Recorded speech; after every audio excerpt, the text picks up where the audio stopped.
Greetings, YouTube. Today I'm going to be talking about a photo essay by Sarah Naomi Lukowicz. I'm probably saying that wrong. It looks Polish, and I'm never good at those. In it, she was doing a piece documenting the life of ex-cons. And in the process, found herself suddenly caught in an episode of domestic violence. A witness, with her camera in hand, and was able to document the actual events themselves in a way that in the real world these things are rarely achieved. Now, this article deals with domestic violence of women, and it's going to be discussing the Violence Against Women Act that at the time of the writing had not yet been signed, but has been since then.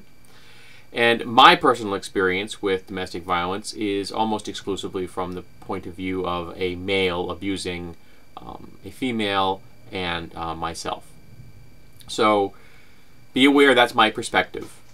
I am not downplaying the abuse varieties in the world other than that, with women that abuse men or children and things like that. This is discussing the Violence Against Women Act and this particular article and my particular experiences. I apologize, I have to make that clear, but this is the internet. I have to make that clear. And the article is very good in the fact that it deals with the reality that most domestic abuse is hidden. We never see it. We never see the abuse itself. We hear it sometimes through walls. We see the results, the bruises, the breaks, the limps. But we very rarely ever see it. And if an abuser is smart, we may not even see that much. There are ways to hurt a human being that don't really leave marks.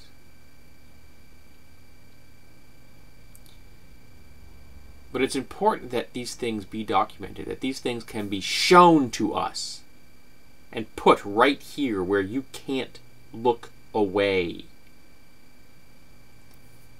Because when the person is being abused, they can't look away. There is nowhere for them to go. Sometimes they leave here. Sometimes they disassociate themselves from the world around them during the event to the point where they don't know how to come back. I've seen that. I've seen the results of someone that's disassociated themselves so far from themselves that they could not get back. There is no way to downplay the importance of domestic abuse in our society. It cripples people physically, emotionally, psychologically. It ruins marriages, families, and it harms children in ways so innumerable I could do 1,000, 100,000 videos on it. We need to make sure that we report it when we know it. I know that's going to say, oh, you're sticking your nose where it doesn't belong. Well, maybe if that person wasn't abusing another human being, I wouldn't have to stick my nose where it doesn't belong. But guess what? It does belong.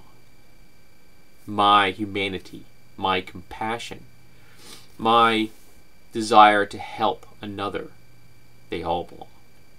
And of course, one of our reactions when we encounter these things is often just as visceral as the reaction of the person that's the abuser. We have a white-hot rage. We want to reach out. We want to harm that abuser. But that isn't the answer. Because harm is what created the abuser. Harm is what the abuser is perpetrating. Harm is not the answer. Rational thought, therapy, distance, redemption. Those are the answers. They're hard answers. They're long answers. They're not quick. They're not easy. There isn't anything visceral about them. But they're darn important answers. So, I suppose these are my thoughts on domestic violence today in this particular essay. We need to look out for each other. But I've touched on that theme before, haven't I?